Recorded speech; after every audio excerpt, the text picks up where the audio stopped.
Welcome to Auto TV, your best source for automotive news.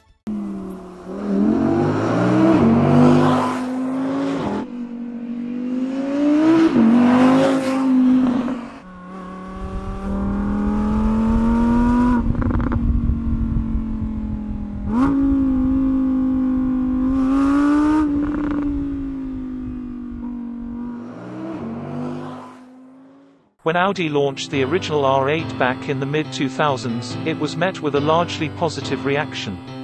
Gorgeous inside and out, unique looking, fast, great handling, what's not to like? But in some people's minds, there was one wee catch: what was a slightly upper range company, which is what was Audi at the time, doing building a super sports car that cost almost twice as much as the company's next-priciest model. These guys make mainly family cars, can they compete with Ferrari? The proof was in the pudding, and the R8 immediately rose to the top ranks of super sports cars. It is important to note, however, that much of that componentry was in fact developed by Audi for its own and Lamborghini's use.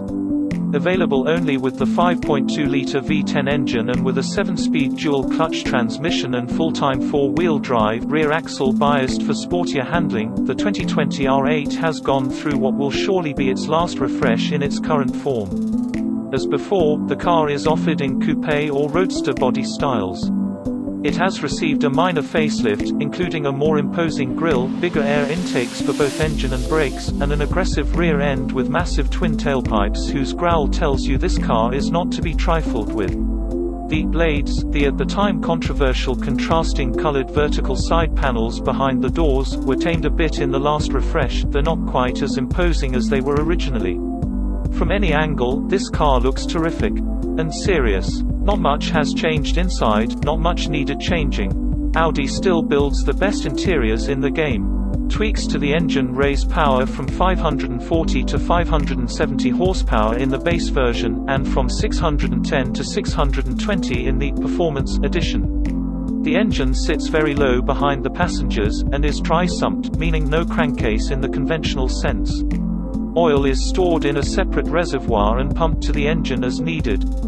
It can provide lubrication at up to 1.5 grams lateral acceleration, of which this car is capable. That, by the way, is exceptionally high for any car, let alone a road-going car. Revised suspension and recalibrated steering provide even sportier handling. Michelin Pilot Sport Cup 2 tires, developed specifically for this car, provide crazy glue-like grip.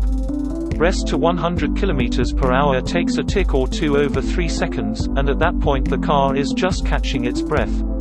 The S-tronic transmission, as it always does, shifts absolutely seamlessly. Pull back on the steering wheel paddle, the engine note drops half an octave, and your forward progress just keeps on keeping on. One black mark: the manual override for the shift lever on the console has it backwards. It should always be pulled back to upshift, shove forward to downshift. I mean, just think about how your body weight is being directed under each situation, and it's obvious.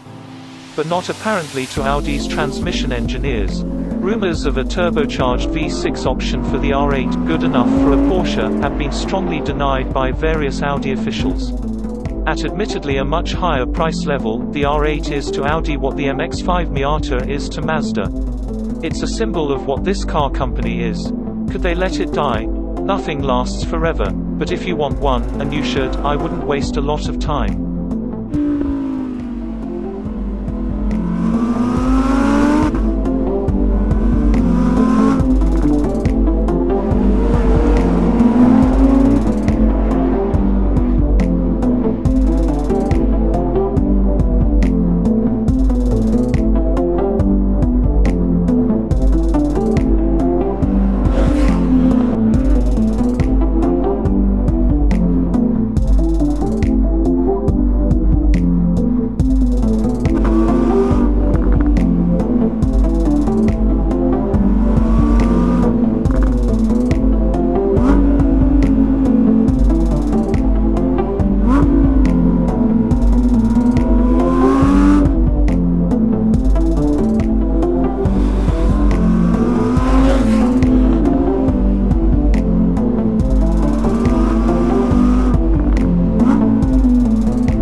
watching, and don't forget to like, subscribe, and share this video. Subscribe to Auto TV.